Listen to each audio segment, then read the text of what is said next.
Évangile de Jésus-Christ selon saint Jean, chapitre 20, versets 1 à 9. Le premier jour de la semaine, Marie-Madeleine se rend au tombeau de grand matin. C'étaient encore les ténèbres. Elle s'aperçoit que la pierre a été enlevée du tombeau. Elle court donc trouver Simon-Pierre et l'autre disciple, celui que Jésus aimait, et elle leur dit « On a enlevé le Seigneur de son tombeau, et nous ne savons pas où l'on l'a déposé. » Pierre partit donc avec l'autre disciple pour se rendre au tombeau. Ils couraient tous les deux ensemble. Mais l'autre disciple courut plus vite que Pierre et arriva le premier au tombeau. En se penchant, il aperçoit que les linges sont posés à plat. Cependant, il n'entre pas. Simon-Pierre, qui le suivait, arrive à son tour. Il entre dans le tombeau. Il aperçoit les linges posés à plat, ainsi que les suaires qui avaient entouré la tête de Jésus. Non pas posé avec les linges, mais roulé à part, à sa place.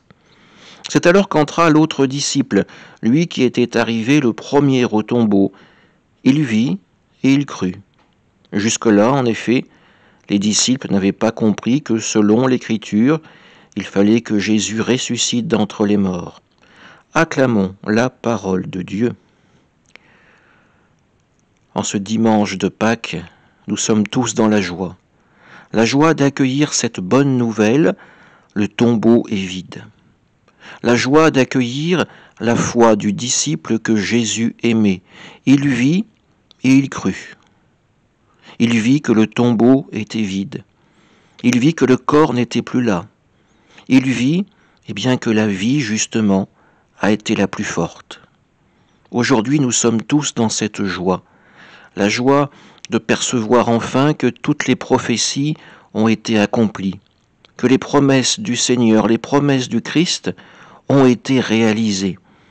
Qu'en ce dimanche de Pâques, nous pouvons entrer, si nous le désirons, si nous accueillons la parole de Dieu, dans cette alliance nouvelle, qui nous mène à la vie éternelle dans le royaume du Père.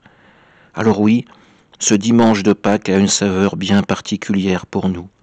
Il signifie que la mort n'a plus tous les pouvoirs, que le Seigneur est bien le Seigneur des vivants, qu'il est celui qui nous permet, par notre conversion, d'accéder à cette intimité avec lui, de répondre à la confiance qu'il a en nous, la confiance que nous pouvons nous tourner vers la sainteté, vers l'amour, vers la miséricorde. Amen.